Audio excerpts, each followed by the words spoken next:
cứ chia sẻ nhau bị lục hôn sai mà thế đám bay bom bay sập hiệp ca này vô bãi lúc xóm ràng sĩ có bạc cá thà bạc đăng tới ICJ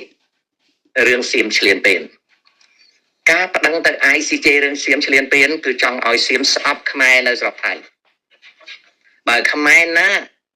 ជាពួកគ្រប់គ្រងសំរងស៊ីពីដើមគេត្រូវចាប់បញ្ជូនឲ្យហ៊ុនសែនទាំងអស់ឬក៏ត្រូវការបណ្ដេញឲ្យមកស្រុកវិញហើយជំរកលាក់ខ្លួនរបស់ខ្មែរប្រឆាំងនឹងហ៊ុនសែននៅស្រុកថៃត្រូវបិទជាស្ថាពរតាមរយៈសំរងស៊ីបដិងទៅ ICJ ដើម្បីឲ្យថៃវាខឹងរឿងកោះគុតតែពួកសំរងស៊ីថាទៅ ICJ នេះក៏ធ្វើឲ្យថៃវាស្អប់ខ្មែរយុទ្ធសាស្ត្រនេះគឺសំរងស៊ីបំរើលោកហ៊ុនសែនដុតចម្រោកចោលដុតស្ពានចោលកុំឲ្យខ្មែរដែលប្រឆាំងនឹងហ៊ុនសែនមានចម្រោកកុំឲ្យមានលទ្ធភាពចេញមកក្រៅស្រុកហើយកុំឲ្យមានការតស៊ូប្រឆាំងនឹងអំណាចហ៊ុនសែនដែលតាក់ទងនឹងបងអូនឯងនិយាយនេះសំរងស៊ីមុននឹងឈប់ធ្វើនយោបាយចូលទៅចាស់ជរាប្រមូលផលប្រយោជន៍ពីហ៊ុនសែនដោយបំរើហ៊ុនសែនតាំងពី95មកបំផ្លាញឲ្យអស់កុំឲ្យមានខ្មែរប្រឆាំងនឹងលោកហ៊ុនសែននេះគឺថាបំផ្លាញតតអស់ហើយឲ្យថៃដែលជាច្រកតែមួយគត់ដែលខ្មែរអាចចេញរួចឲ្យស្អប់ហើយបាត់ចោលទាំងអស់កុំឲ្យមានអ្នកណាជ្រកនៅស្រុកថៃចុងក្រោយសំរងស៊ីចូលនិវត្តន៍ទទួលផលប្រយោជន៍រស់នៅដោយសប្បាយនេះគឺជាបណ្ដាសាដែលខ្មែរអត់យល់ទេ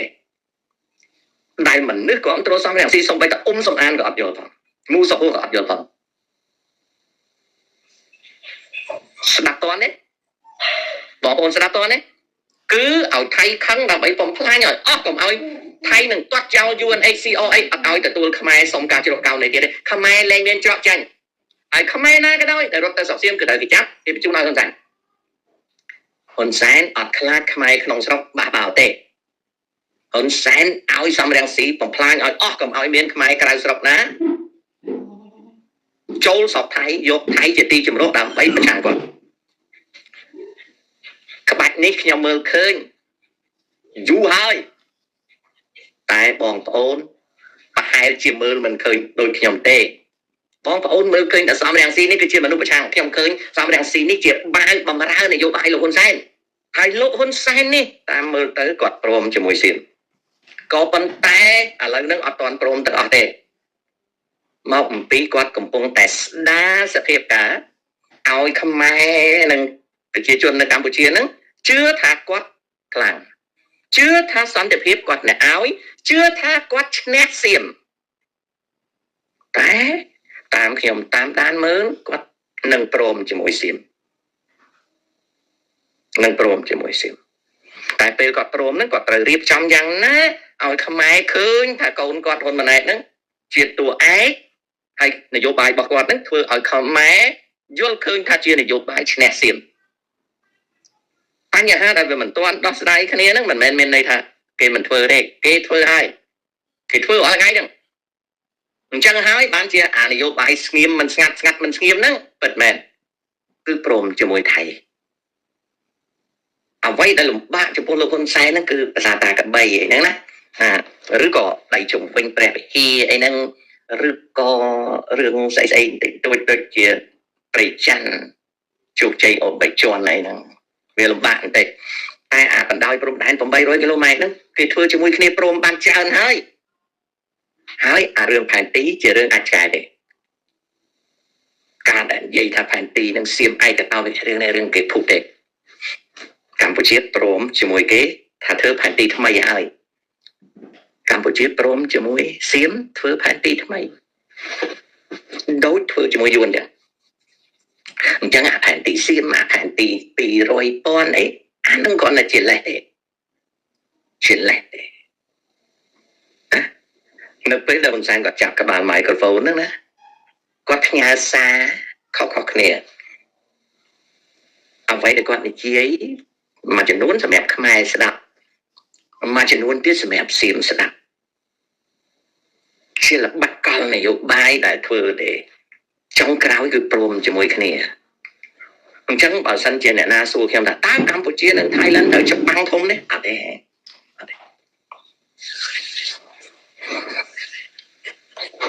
វាគ្រាន់តែជាសង្គ្រាមតាមព្រំដែនទេអូខេអាណាអត់ពិបាកទេបើយើងស្ងប់ស្ងៀមហើយស្ដាប់ហើយគិតអត់លំបាកទេខ្ញុំនៅរាប់ពាន់គីឡូម៉ែត្រខ្ញុំនៅដឹងរឿងសក់ខ្មែរវាគ្មានលក្ខចិត្តទេបើយើងយកចិត្តទុកដាក់លក្ខមិនចិត្តទេកូនភីនៀតហំតាអើយជួយប្រជាជនខ្មែរផងវិញគ្មានទេបើសិនជាចង់ឈប់វេទនាកុំហៅគេជួយខំរៀនរកសន្សំវិនិយោគតាចៅឯងចេញមកតាអើយជួយញ៉ាំតាទៅសុំហ៊ុនសែនឲ្យមកកញ្ចប់ហ៊ុនសែនមិនពេញចិត្តដាក់មកកញ្ញចៅឯងគ្មានកំណើតទេបើចៅឯងតាអើយជួយញ៉ាំតាមនុស្សដែលកើតមកស្រែកឡូឡាក្រោយពេលបើដោះម៉ែហើយធំដឹងក្តីគឺជាមនុស្សបរាជ័យកូនណាតានិយាយអត់ព្រោះទេចៅសម្លាញ់តែចៅឯងណាមកជីវិតនេះបរាជ័យហើយព្រោះចៅឯងចេះតែស្រែកប្រាប់ទៀតទៅឲ្យចៅឯងរៀនចៅឯងមិនរៀនទេចៅឯងខំស្រែកតើជួយផងសុំហ៊ុនសែនគាត់មានទឹកត្រីមកដុតមីមកកេះកម្មាមួយឲ្យតែប្រយ័ត្នតែគាត់ខឹងមកកញ្ញអូខេអ្នកដែលជួយបានមានតែហ៊ុនសែនទេហើយរស់នៅក្រោមហ៊ុនសែនទៅពីព្រោះគាត់ជួយចំណែកមនុស្សដូចតាអត់ចេះជួយអាណាទេបបួលឲ្យស្ទូចត្រីបើមិនស្ទូចទេឲ្យអត់ស៊ីទៅអញមិនដឹងទេណាចេះស៊ីណាមិនចឹងទេប៉ុន្តែហ្នឹងរឿងផ្សេងបើដូចតានិយាយតើថៃរាល់ថ្ងៃនឹងវាធ្វើដើម្បីស្ទង់មើលកម្លាំងមែនឬទេបាទគេរករឿងផងពីព្រោះវាវាយចាញ់លោកហ៊ុនសែនវាចាញ់លោកហ៊ុនសែនឡើងប៉ោងខាយើងសង្កេតមើលចុះគ្រប់រឿងទាំងអស់ថៃវាអ្នកបង្គាប់លោកហ៊ុនសែនពីព្រោះវាចាញ់មនុស្សកាលណាវាចាញ់វាជាអ្នកបង្គាប់ចំណែកអ្នកឈ្នះជាអ្នកធ្វើតាមថៃវាចាញ់លោកហ៊ុនសែនវាចាញ់ឡើងប៉ោងខោតើវាចាញ់ប៉ោងខោវាជាអ្នកបង្គាប់ព្រោះវាអ្នកចាញ់ហើយចំណែកលោកហ៊ុនសែនជាអ្នកឈ្នះគឺជាអ្នកធ្វើតាមទោះបីយឺតយ៉ាវក៏វាចេះតែបង្គាប់រហូតវាបង្គាប់រឿងដកអាវុធវាបង្គាប់រឿងដោះមីនវាបង្គាប់រឿងព្រំដែននេះគឺជានយោបាយដែលកំពុងតែចាប់អារម្មណ៍មែនទែនព្រោះសៀមវាចាញ់ឡើងប៉ោងខោអូខេអញ្ចឹងណាចាំថាសុទ្ធថោ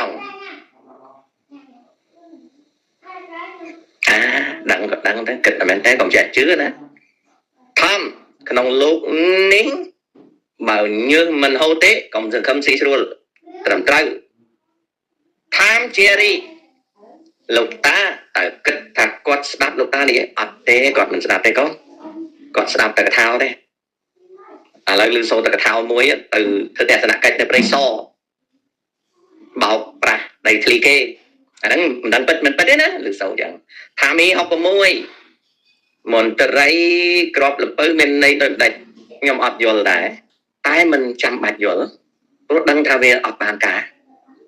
អារឿងមន្ត្រីក៏ក្របលពៅអារឿងអីល្ងងទូអីអត់ចង់ដឹង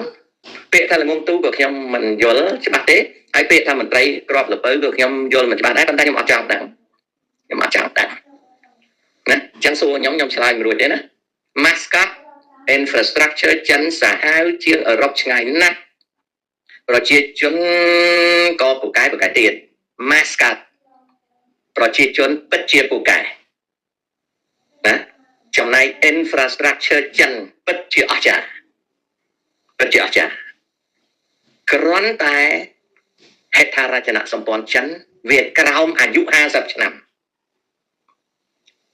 បើកូនឯងនៅក្មេងពួកខ្ញុំតិចទៀតងាប់ហើយបើកូនឯងនៅក្មេងកូនឯងចាំមើល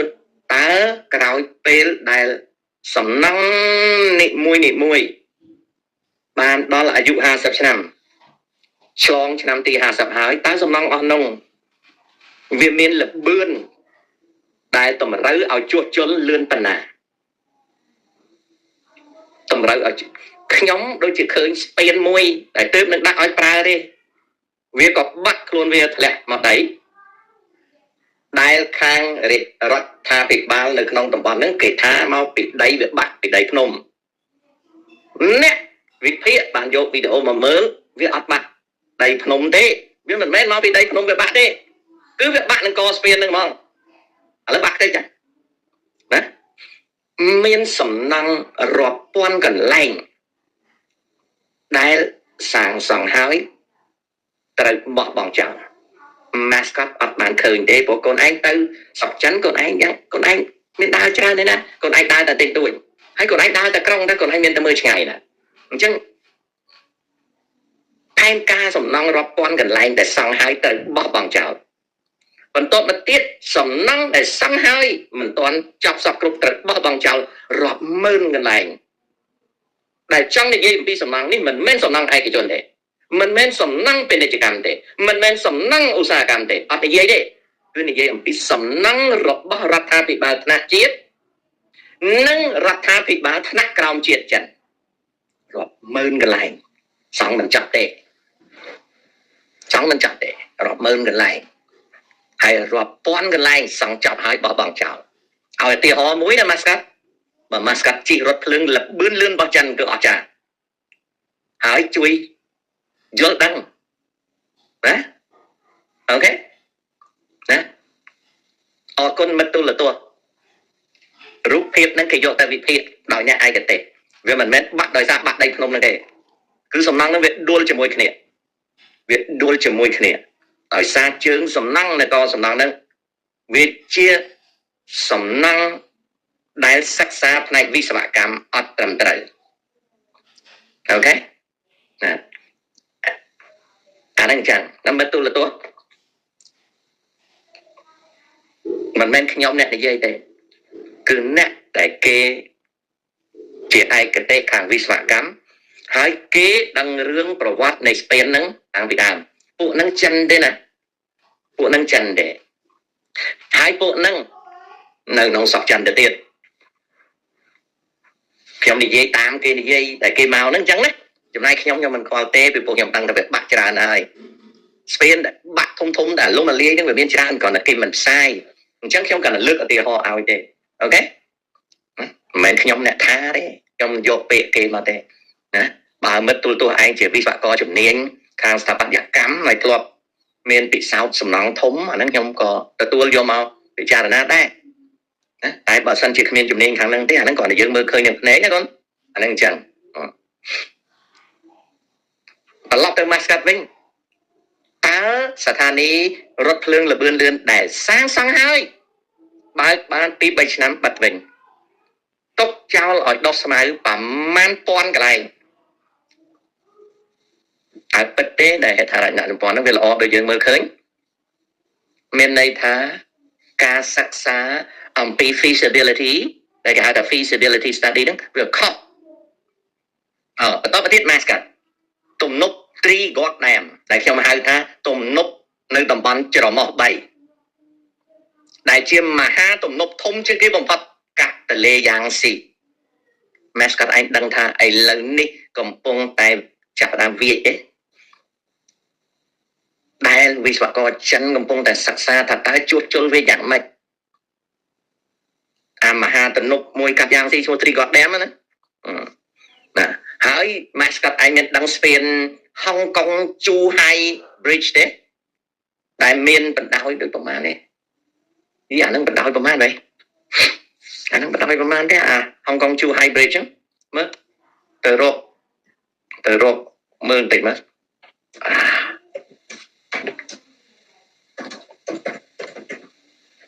ហុងកុងជូហៃម៉ាកាវ Bridge ហុងកុងជូហៃម៉ាកាវ Bridge មានបណ្ដោយ55គីឡូម៉ែត្រមានបណ្ដោយ55គីឡូម៉ែត្រ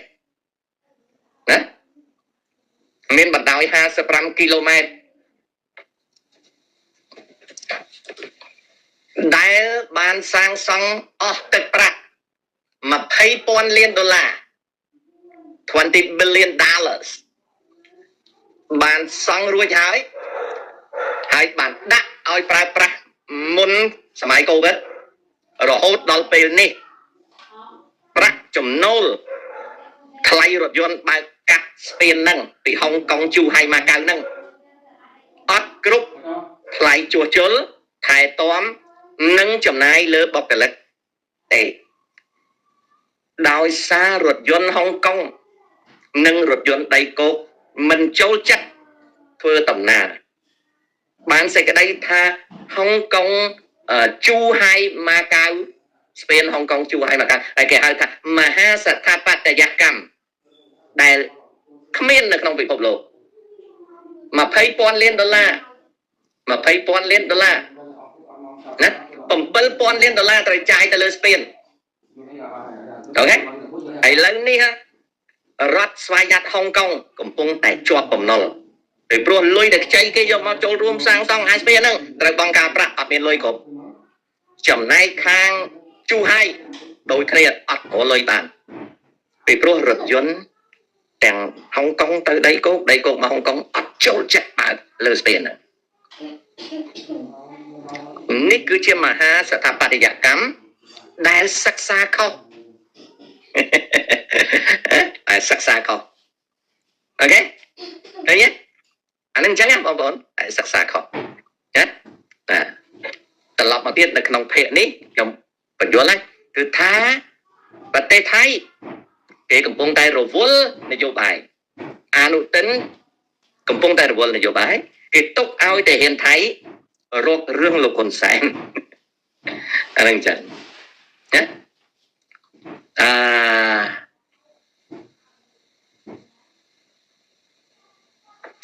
ហើយពីរំ official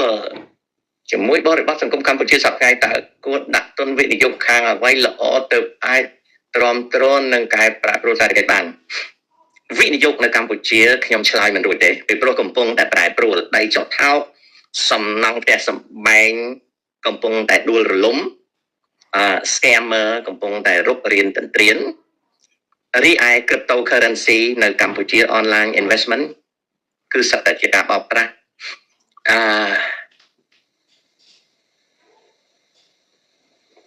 ខ្ញុំចង់ឲ្យបើមានលុយសល់ចង់ឲ្យវិនិយោគលើការសិក្សាកូនចៅពលគឺឲ្យកូនចៅបានរៀនវិនិយោគលើការសិក្សាបន្ទាប់មកទៀតគឺវិនិយោគលើអន្តោប្រវេសន៍មិនបានសេចក្តីថាហ៊ុយឯងត្រូវចាក់ចេញពីស្រុកទេតែគួរណាស់តែរកឱកាស